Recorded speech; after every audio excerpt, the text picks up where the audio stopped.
C'est parti. Ça va? Ah oui, pourquoi? Avec Philippe? Ah non, ça va pas, non, avec Philippe. Puis de toute façon, le principal, c'est ton boulot. Je crois pas, non.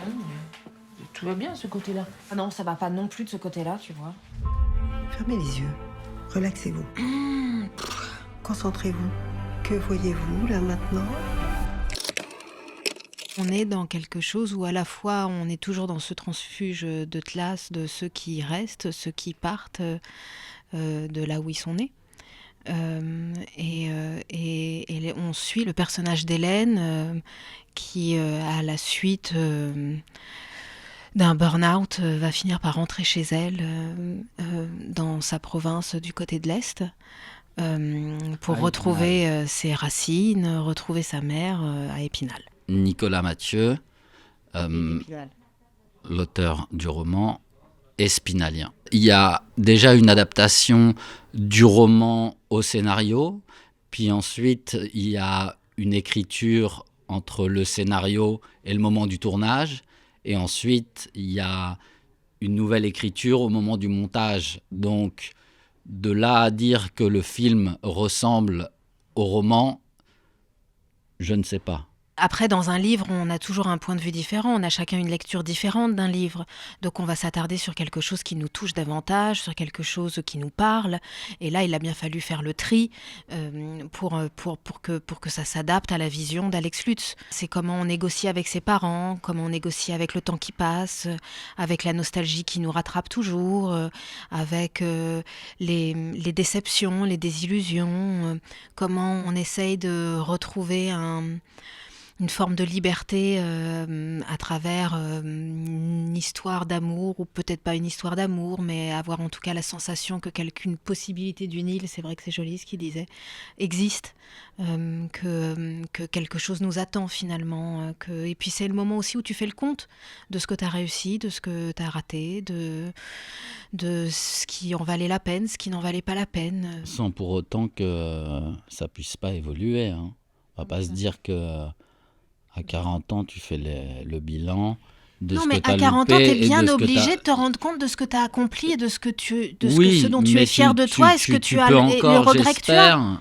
Parce que c'est nos âges. Je dis pas que c'est fini, je dis pas que c'est foutu. Qu'on peut encore je ne dis pas que c'est fini, mais que c'est foutu. Et aller trouver une autre île ou une autre chambre d'hôtel, s'il te plaît. C'est un moment où tu sors de la jeunesse. C'est un moment où tu n'es plus une jeune fille, où tu n'es plus... tu vois, les choses que tu as voulu construire, elles sont déjà en chantier. Mais à 40 ans, t'es plus un jeune homme et t'es plus une jeune femme. Donc t'es bien obligé d'avoir un regard sur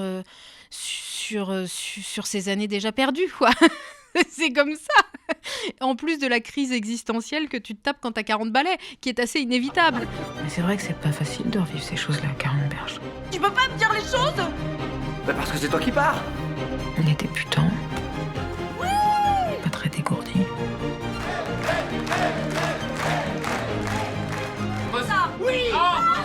On trouve de la beauté n'importe où. C'est pas désagréable. On a tous, nous comédiens, parfois et souvent des mauvais réflexes. Et notre travail, en tout cas moi, la manière dont j'essaie de travailler, c'est de m'éloigner de mes mauvais réflexes. Alex, il décale encore la vision et il emmène à un endroit que moi, je n'avais pas du tout vu. Et je n'ai pas la prétention de croire que je vois tout, mais j'ai quand même des sensations à la lecture, j'ai quand même des choses, parfois même dont je suis persuadé. Et Alex, il arrive à dire « Ah bah non, hop, on va aller à côté. » Et en fait, on fait « Waouh, on n'est pas sûr, mais comme on fait confiance en plus, parce que c'est important, je crois, quand on décide de travailler avec quelqu'un, de faire confiance. Ouais, c'est assez déroutant et surprenant et beau. Pour moi, ça a été une nouvelle manière d'être dirigé aussi. Moi, je sais que j'avais beaucoup de textes et bon, des fois, parfois, je m'autorise quelques libertés.